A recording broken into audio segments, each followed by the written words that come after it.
Hi friends, mini ഫാമിലിയിലേക്ക് എല്ലാവർക്കും സ്വാഗതം. ഇന്ന് ഞാൻ നിങ്ങളെ ഒരു ഗ്രീൻ പീസ് കറി വെച്ച് കാണിക്കാം. ഇത് വെള്ളത്തിലിട്ട് കുതിർത്ത് ഞാൻ വേവിച്ച് കൊണ്ടുവന്ന് വെച്ചിട്ടുണ്ട്. ഇത് നിങ്ങളിപ്പോൾ ഞാൻ കാണിച്ചതാണ്. വേവിച്ച് വെച്ചത്. ഇതിനുള്ള അരപ്പ് തയ്യാറാക്കാം. എന്തേനാ 2 പച്ചമുളക്, ഒരു കഷ്ണം ചെറിയ കഷ്ണം ഇഞ്ചി, 2 അല്ലി വെളുത്തുള്ളി, ഒരു നുള്ള് മഞ്ഞൾ പൊടി, ഒരു നുള്ള് ജീരകം, ഒരു 5-10 കുരുമുളക്. ഇതിനെ അരച്ചെടുത്തോണ്ട് വന്ന് നിങ്ങളെ കാണിക്കാം. അപ്പം തേങ്ങയൊക്കെ അരച്ച് കൊണ്ടുവന്നിട്ടുണ്ട്. ഇത് വേവിച്ച് വെച്ചേക്കുന്ന ഗ്രീൻ പീസിലേക്ക് നമുക്ക് ഒഴിച്ചു കൊടുക്കാം. ഇത് ഞാൻ വെള്ളത്തിലൊക്കെ ഇട്ട് വേവിച്ചതാണ്. ഇത് എല്ലാവർക്കും അറിയാം, എന്നാലും ഞാനൊന്ന് വെച്ച് കാണിച്ചതേ ഉള്ളൂ. ഇതിൽ മാറ്റങ്ങളൊക്കെ ഉണ്ടാവുമല്ലോ. പിന്നെ ഇത് തക്കാളിയും ഉരുളക്കിഴങ്ങും, ഉള്ളി, ഒരു സവോള, ഒരു 2 ചെറിയ ഉരുളക്കിഴങ്ങ്, ഒരു തക്കാളി, ഇതും കൂടെ കരിവേപ്പിലയും കൂടെ ഇട്ട് വേവിച്ചത്. ഇതും കൂടെ ഇതിൻ്റെ കൂട്ടത്തിൽ നമുക്ക് ഇട്ട് കൊടുക്കാം. ഇനി ഇതൊന്ന് തിളച്ച് വരട്ടെ. അപ്പോൾ ഇത് നമ്മുടെ ഗ്രീൻ പീസൊക്കെ തിളച്ചിട്ടുണ്ട്. ഇനി ഇതിനകത്തേക്ക് നമുക്ക് കടുക് വറുത്ത് ഇടണം. ചട്ടി തീ വെച്ചിട്ടുണ്ട്.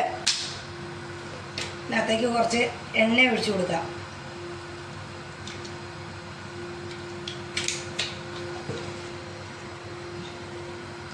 ഇനി ഇതിനകത്തേക്ക് നമുക്ക് കുറച്ച് കടുക് ഇട്ട് കൊടുക്കാം.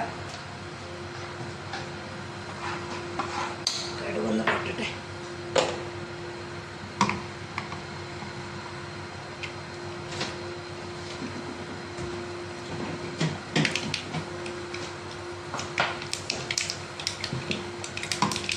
കടുക് പൊട്ടുന്നുണ്ട്.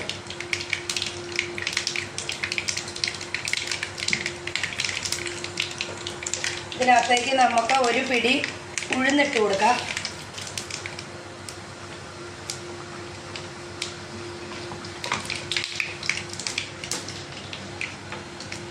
ഉഴുന്നൊക്കെ ഒന്ന് ചുമന്ന കളറായി വന്നിട്ടുണ്ട്.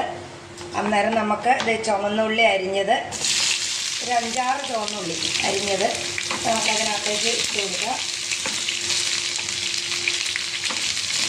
ഒന്ന് ചെറിയ ചുവപ്പ് കളർ വരെ ആവണം. ഇതിൻ്റെ കൂടെ നമുക്കൊരു 2-3 കരിവേപ്പില, ഒരു 2 ചുവന്ന മുളക്, ഇതും കൂടെ ഇട്ട് പൊരിച്ചെടുക്കാം.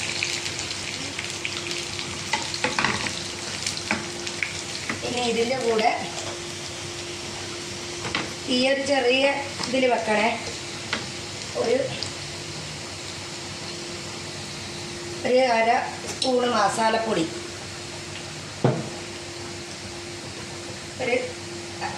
ഒരു നുള്ളു മുളക് പൊടി,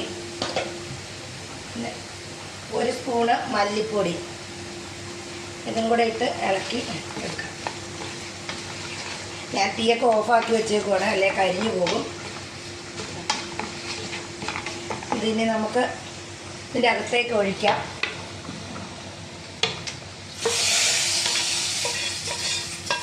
എല്ലാവരും ഒന്ന് ട്രൈ ചെയ്ത് നോക്കണേ. നല്ല കറിയാണ്.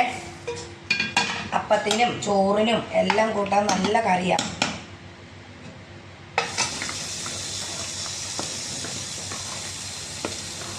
അപ്പോൾ എൻ്റെ വീഡിയോ എല്ലാവർക്കും ഇഷ്ടപ്പെട്ടെങ്കിൽ ലൈക്ക്, ഷെയർ, കമൻറ്റ് എല്ലാം തരണേ. അപ്പോൾ അടുത്തൊരു വീഡിയോ ആയി വരുന്നവരെ എല്ലാവർക്കും ബൈ ബൈ.